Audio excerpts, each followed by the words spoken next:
Hello student, welcome to BSL study point. तो student, आज की इस वीडियो में आप सभी को बताने वाला हूं कि ऊष्माक्षेपी और ऊष्माशोषी अभिक्रिया क्या होती है, जो कि आपके लिए बहुत ही इम्पॉर्टेंट टॉपिक है स्टूडेंट, क्योंकि इससे आपके बोर्ड एग्जाम में क्वेश्चन भी आता है स्टूडेंट। तो स्टूडेंट वीडियो में अंत तक बने रहिएगा। तो चलिए स्टूडेंट, वीडियो को हम लोग करते हैं स्टार्ट। सबसे पहले स्टूडेंट हम लोग देखते हैं कि ऊष्माक्षेपी अभिक्रिया क्या होती है। तो वह रासायनिक अभिक्रिया जिसमें उत्पाद के निर्माण के साथ साथ ऊर्जा भी मुक्त होती है, उसे ऊष्माक्षेपी अभिक्रिया कहते हैं। स्टूडेंट, आप सभी को नहीं समझ में आया, कोई बात नहीं, मैं आप सभी को समझाता हूँ। तो स्टूडेंट, ऐसी रासायनिक अभिक्रिया जिसमें उत्पाद का निर्माण तो हो, लेकिन उसके निर्माण के साथ साथ ही उसके साथ ऊर्जा भी प्राप्त हो, यानी कि हमें ऊर्जा भी मिलनी चाहिए। अब ऐसी अभिक्रिया को ही हम लोग स्टूडेंट ऊष्माक्षेपी अभिक्रिया कहते हैं। ध्यान से समझिएगा स्टूडेंट। जैसे देखिए, यहाँ पे ए पदार्थ है और बी पदार्थ है। यहाँ पे दो पदार्थ हैं, ए और बी। जब ए और बी दोनों पदार्थ को हम लोगों ने आपस में मिलाया तो कोई तीसरा सी पदार्थ बनकर नया उत्पाद बनकर तैयार हुआ। तो यहाँ पे नया पदार्थ बनकर तैयार हुआ। अब इसके साथ साथ ये जो नया पदार्थ बना है, इसके साथ साथ ऊष्मा भी बाहर निकल रही है स्टूडेंट। इसी को बोलते ऊष्माक्षेपी अभिक्रिया। एक बार फिर से मैं आपको बताता हूँ कि वह रासायनिक अभिक्रिया जिसमें उत्पाद के निर्माण के साथ साथ ऊर्जा भी मुक्त होती है, यानी कि ऊर्जा भी बाहर निकलती है। जैसे यहाँ पे ए और बी दो पदार्थ हैं। जब ए और बी दोनों पदार्थ को आपस में रासायनिक अभिक्रिया कराई जाती है तो यहाँ पे नया पदार्थ सी बनता है, बट इसके साथ साथ ऊष्मा भी बाहर निकलती है। इसी को ऊष्माक्षेपी अभिक्रिया कहते हैं। क्या कहते हैं स्टूडेंट? ऊष्माक्षेपी अभिक्रिया कहते हैं। चलिए इसको एग्जाम्पल के माध्यम से हम लोग समझते हैं। जैसे कि स्टूडेंट, प्राकृतिक गैस का दहन, यानी कि प्राकृतिक गैस का दहन कैसे होता है, चलिए इसको समझते हैं, यानी कि प्राकृतिक गैस कैसे बनती है। तो मैं यहाँ पे एक एग्जाम्पल लेकर आपको बताता हूँ स्टूडेंट। मैं यहाँ पर मेथेन और मेथेन की अभिक्रिया स्टूडेंट मैं ऑक्सीजन के साथ कराता हूँ। स्टूडेंट, किसके साथ कराता हूँ? ऑक्सीजन के साथ।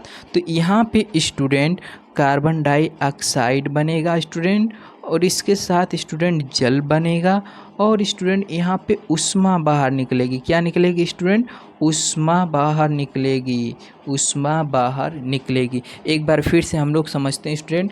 मैंने बोला कि प्राकृतिक गैस का दहन कैसे होता है, इस अभिक्रिया के माध्यम से हम लोग ऊष्माक्षेपी का उदाहरण देखते हैं।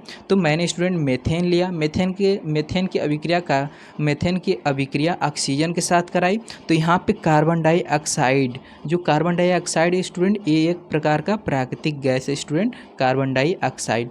अब देखिए, कार्बन डाइऑक्साइड के साथ साथ जल भी बना, लेकिन स्टूडेंट मैंने जैसा बोला था कि ऊष्मा भी बाहर निकलनी चाहिए, तो देखिए यहाँ पे ऊष्मा भी बाहर निकल रही है। इसी को स्टूडेंट ऊष्माक्षेपी अभिक्रिया कहते हैं। तो आई होप स्टूडेंट ऊष्माक्षेपी अभिक्रिया क्या होती है आपको समझ में आ गया होगा।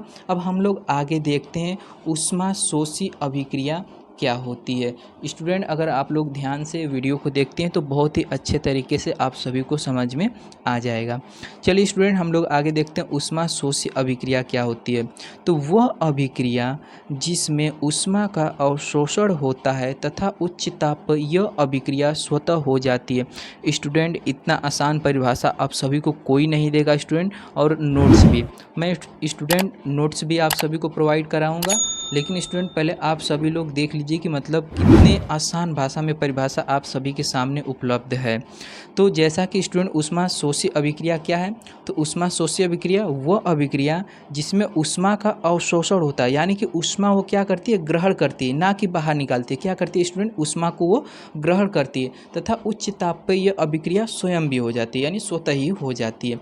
अब ऊष्माशोषी से ही स्टूडेंट आप लोग याद कर सकते हैं, ऊष्माशोषी यानी शोषण करना, यानी कि ग्रहण करना, यानी कि ऐसी अभिक्रिया जो क्या करती है? ऊष्मा को ग्रहण करती है, यानी उसका अवशोषण करती है।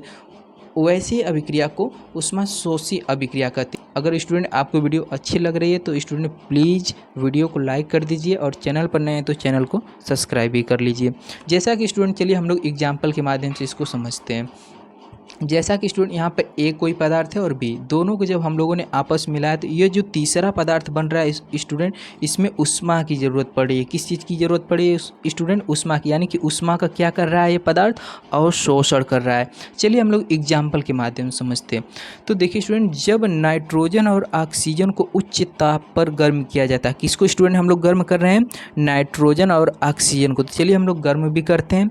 तो नाइट्रोजन और ऑक्सीजन को हम लोग क्या करते हैं स्टूडेंट? उच्च ताप पर गर्म करते हैं। किस ताप पर गर्म करते हैं स्टूडेंट? तो उच्च ताप पर गर्म करते हैं।